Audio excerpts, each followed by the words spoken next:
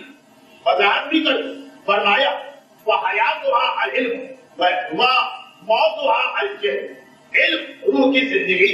اگر کسی کے پاس علم ہے یہ ثبوت ہے اس بات کا کہ اس کی روح زندہ، اور اگر کوئی جاہل ہے تو یہ دلیل ہے اس بات کی کہ روح مر چکی ہے۔ اس کو میرے مولا نے ایک عجیب لفظ سے بیان کیا، کل میت بین الاحیاء، ایسا آدمی مانند ہے اس میت کے جو لوگوں کے درمیان چل رہی چلتا پھرتا لاشا۔ آخری اور آخری مجلس میں یہ ہمارا موضوع بننے والا۔ فرمایا والصحت والیقین والمرض والشک، اور روح اگر یقین کے عالم میں ہے یہ دلیل ہے اس بات کی کہ صحت مند روح، اور اگر روح شک کے عالم میں زندگی گزار رہی تو یہ دلیل ہے کہ مریض روح۔ ہم میں سے بہت سے مومن، ہم میں سے بہت سے باعمل مومن، ہم میں سے بہت سے پریکٹسنگ مومن، لیکن عمل ہو رہا ہے شک کے عالم، عمل ہو رہا ہے دل کو اطمینان قلبی حاصل نہیں۔ فرمایا کہ دلیل ہے کہ ابھی تمہاری روح مریض، لیکن یہ میرا موضوع نہیں، آخری تو چیز ہے۔ فرمایا وَنَوْمُهَا الْغَفْلَةُ وَيَقْظَتُهَا الْعِلْمُ، اور غافل ہونا، روح کا غافل ہونا یہ اس کی نیند ہے، اور روح کا ہوشیار ہونا اور مسلسل اپنے آپ کو چیک کرتے رہنا یہ اس کی بیداری۔ ہماری دوسری مجلس شیطان مار کھا گیا غفلت کی وجہ سے، مومن کو ہر وقت ہوشیار رہنا، اپنے بارے میں سوچنا۔ پیغمبر حقیقت بتا دو کہ تمہاری روح سو رہی ہے اگر وہ غافل، اور اگر وہ ہوشیار یعنی اپنے بارے میں ہوشیار چیک کر رہی ہے اپنے آپ کو، اس کا مطلب ہے کہ بیدار۔ ایک بات گزشتہ 11 سال ہماری قوم کے دیکھ لی کیسی اچھی۔ 1989 بچے کہتے ہیں کہ اگر ذرا انگریزی میں بھی پڑھ دیا کرے، نواسی وواسی ہماری سمجھ میں نہیں آتا۔ چلے 89 مراجع کی تاریخ کی ایک عظیم شخصیت حضرت امام خمینی رضوان اللہ علیہ کا انتقال ہوا، اور یہی ماہ جون اس مہینے کی 4 تاریخ، چنانچہ ابھی آپ نے برسی بھی منائی۔ 1990 ایک اور عظیم مرجع سرکار آیت اللہ عظمہ آقا شہاب الدین مرشی کا انتقال ہوا۔ 1991 ایک اور عظیم مرجع آیت اللہ محسن الحکیم کے ولد اکبر، جن کے بارے میں تقریباً طے تھا کہ مرجعیت ان کے پاس آئی، اور انہوں نے خود منع کر دیا کہ جب تک کہ آیت اللہ کوئی ایسا عظیم مرجع زندہ، میرے لیے اپنی تقریر کروانا جائز نہیں۔ 1991 سرکار آیت اللہ عظمہ آغا سید یوسف الحکیم، 1992 اور یہی ماہ سفر کا مہینہ تھا 1992 آیت اللہ عظمہ آغا خود، جن کا تذکرہ کسی اور حوالے سے کل ہو گیا۔ 1993 آیت اللہ عظمہ آغا گلپاہگان، 1994 آیت اللہ عظمہ آغا عبدالعلا سبزواری، 1995 آیت اللہ عظمہ آغا عراقی، 1996 آیت اللہ عظمہ آغا سید قاسم تبریزی، جو نام بھی ہمارے یہاں نہیں پہنچا، اور جن کے بارے میں ایک جملہ کہا جاتا کہ یہ اتنے عظیم مرجع کہ آیت اللہ کوئی کے شاگردوں میں پہلے بیچ میں تھے، مگر ایسے شاگرد تھے کہ بعض اوقات آیت اللہ کوئی ان سے استفادہ نہیں کیا کرتے۔ 1996 آیت اللہ عظمہ آغا سید قاسم تبریزی، 1997 آیت اللہ عظمہ آغا سید محمد روحانی، اور 1998 کا یہ منحوس سال آیت اللہ عظمہ آغا مرزا علی اقراوی۔ دیکھیے مسلسل سلسلہ چل رہا اس مجمع میں، مجھے ایسے چہرے نظر آ رہے جو کہیں گے کہ مولانا یہ والا نقطہ تو ہم نے اس سے پہلے بھی ایک درس میں سنا، اس وقت پیرس 1995 تک کی، کسی نے اس کے بعد سنا ہوگا پیرس 1996 تک کی۔ میں تو یہ بتا رہا ہوں کہ یہ ہو کیا رہا، پوری تاریخ تشیع کو میں نے چھان مارا آج سے 3-4 سال پہلے، اس وقت بھی ہمیں کبھی ایسے 10-11 سال نہ ملے کہ ہر سال اتنے بڑے مرجع اور نائب امام کے انتقال کی خبر لے کے آیا۔ یہ سلسلہ مسلسل چل رہا۔ 1989 ماہ جون کی 4 تاریخ آیت اللہ عظمہ آغا امام روح اللہ الموسوی الخمینی کے انتقال سے لے کر یہ شب جمعہ 19 جون آیت اللہ مرزا علی اقراوی کی شہادت تک ہر سال یہ ایسی خبر آ رہی کہ کیا ابھی بھی ہمارے کان کھڑے نہیں، کیا ابھی بھی ہم سوچنے پہ مجبور نہیں؟ پیغمبر فرماتے کہ اگر غافل بیٹھے ہو کہ دلیل ہے اس بات کی کہ تمہاری روح اس وقت نیند کے عالم میں، اور اسی نیند کے عالم میں ایسا نہ ہو کہ یہ اتنی ساری اموات عام مومنین کی نہیں، مراجع کی اموات کے بارے میں اکثر ایک جملہ کہتا ہوں، بڑی گھونڈی بات بن جاتی ہے، وہ یہ کہ دیکھیے اگر کبھی ایسا ہو کہ ایک ہوائی جہاز میں کئی مراجع جا رہے ہیں اور پلین کریش ہو جائے، 10 مراجع خدا نہ کرے ایک وقت میں انتقال کر گئے، ایسے واقعات تاریخ تشیع میں ہیں کہ ایک موقع پہ کئی شہادتیں، بعد میں 10 سال کے بعد ایک مرجع کے انتقال کی خبر آئی، یہ تو ایک فطری چیز، مگر اس انداز کا طریقہ کار کہ ایسا لگے جیسے پروردگار ذرا ہم کو جھنجھوڑ کے دیکھتا، پھر دیکھتا ہے کہ ہم سو رہے، تھوڑی دیر کے بعد پھر جھنجھوڑا جاتا، پھر دیکھتا ہے کہ ہم سو رہے، 11 سال وقفے میں اکثر یہاں پہ ایک جملہ اور کہتا ہوں، ہمارے سامنے ماں سبق کے انبیاء، ماں قبل کے انبیاء، یہ تاریخیں ماہ سفر سردار انبیاء کی تاریخیں ہیں، تو اس حوالے سے وہ تمام انبیاء جو پیغمبر سے پہلے گزرے ان کی تاریخ میں ہمیں 2 عجیب واقعات ملتے ہیں۔ چند منٹ کی معذرت ان مومنین کرام سے جنہوں نے اس حوالے سے میرے درس سنے، کیا کر ہر سال ایک خبر آتی ہے اور مجھے یہ بات یاد دلانا پڑتی، ماقبل کے انبیاء کی تاریخ کو ہمیں 2 واقعات ملے، ایک نبی کے قوم پہ عذاب آئے، دوسرے نبی کے قوم پر بھی عذاب آئے۔ پہلا عذاب بھی ایسا تھا کہ ساری قوم کا نام و نشان مٹنا، دوسرا عذاب بھی ایسا تھا کہ ساری قوم کا نام و نشان مٹنا تھا۔ پہلا عذاب آیا اور آ گیا، اور دوسرا عذاب آیا اور سروں کو چھوتا ہوا واپس چلا گیا۔ فرق کیا رہا دونوں؟ خدا عادل، خدا کیا بادشاہوں کا نظام نہیں چلتا کہ کسی سے خوش ہوئے تو سب کچھ اس کو دے، ناراض ہوئے تو سن بچہ کو لوں میں پلا دی، ہر چیز اصول کے تحت ہوتی ہے خدا کے یہاں۔ قوم نوح کو پر عذاب آئے، تندور میں سے پانی نکلنا شروع ہوا، آسمان سے بارش۔ قوم یونس پر عذاب آئے، سارے آسمان پر سیاہ بادل چھا، اور بالکل قوم نوح کا نقشہ سامنے آ گیا، مگر قوم یونس کا عذاب آ چکا، سروں پر پہنچا اور چھوتا ہوا واپس جا رہا۔ قوم نوح کا عذاب بڑھتا چلا گیا، رکا۔ فرق خدا کی طرف سے نہیں ہے، فرق خود انسانوں کی طرف سے ہے۔ حضرت نوح نے کہا دیکھو سمجھ جاؤ عذاب آئے، قوم نے مذاق اڑایا، کہا ذرا دکھائیے تو عذاب کیسا ہوتا۔ حضرت یونس نے کہا سمجھ جاؤ عذاب آئے، قوم نے مذاق اڑایا، کہا اچھا ذرا دکھائیے تو صحیح عذاب کیسا ہوتا۔ ایک بار عذاب آنا شروع، جیسے ہی عذاب نظر آیا قوم نوح مزے لے رہے، اچھا ایسا ہوتا ہے عذاب، تو اپنے اللہ سے کہیے کہ ایسا عذاب اور بھیج دے، گرمی بہت ہے، بارش ہو رہی ہے، مزہ آ رہا۔ سب لوگ گھر سے باہر نکل کھڑے ہوئے نہانے کے، تندور سے پانی ابلا، مزہ آ رہا۔ بھائی یہ تو فوارہ نما پانی ہے، تو بہت اچھی چیز آپ نے بنائی، 2 4 10 15 اور ایسے فوارے جاری کر دی، اور یہ جو اس وقت بارش ہو رہی کتنا مزہ آ رہا۔ سب نے ایک مرتبہ لنگوٹ پہنے اور باہر نکلا، کہا کہ ایسے عذاب تو ہمیں روزانہ صبح و شام چاہیے۔ مذاق اڑاتے رہے، عذاب بڑھتا چلا، اور ایسا سخترین عذاب ہے کہ دنیا کی تاریخ میں قوم نوح جیسا عذاب کبھی نظر نہ آیا کہ ایک شخص بچا، آدمی تو آدمی جانور لکڑی میں آ گئے۔ اسی لیے ہر جانور کا ایک جوڑا حضرت نوح کو اپنی کشتی میں رکھنے کا حکم تھا، تو باقی سارے جانور مرنا، مگر قوم یونس پر جب عذاب آیا ویسے ہی بادل، انہیں بھی یہ کہنے کا حق تھا کہ بھائی یہ تو بڑے مزے کا عذاب، بدلہ پر آلود ہو گیا، گرمی کی شدت میں کمی ہو گئی،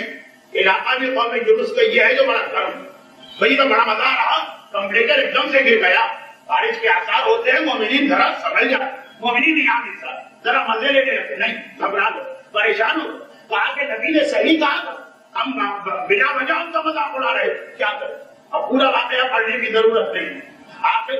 عالم نے بتایا کہ توبہ کرو، روتے ہوئے اور کانپتے ہوئے شہر سے باہر نکلے، پروردگار ہماری توبہ، ہم نے جو کیا غلط کیا، نبی کی بات نہ مانی غلط کیا، عذاب کا مذاق اڑایا غلط کیا، عذاب آیا سروں کو چھوتا ہوا واپس چلا گیا۔ تو 2 مثالیں ہیں، عذاب کو دیکھ کے مزہ لے، عذاب کو دیکھ کے آنکھیں کھل جانا اور فوراً اپنی غلطی کو مان لینا۔ مزہ لینے والے کا اجر قوم نوح جیسا ہوگا، غلطی مان لینے والا قوم یونس کی طرف سے ایک ایسی مثال بن جاتا کہ اللہ نے وعدہ بھی کیا عذاب کا، خدا نے کہا میں اپنا وعدہ واپس لیتا، تو ظاہر ایسا لگے کہ خدا کا وعدہ پورا نہ ہوا، لیکن توبہ کرنے والوں پہ عذاب نہیں بھیج سکتا۔ درود بھیجو۔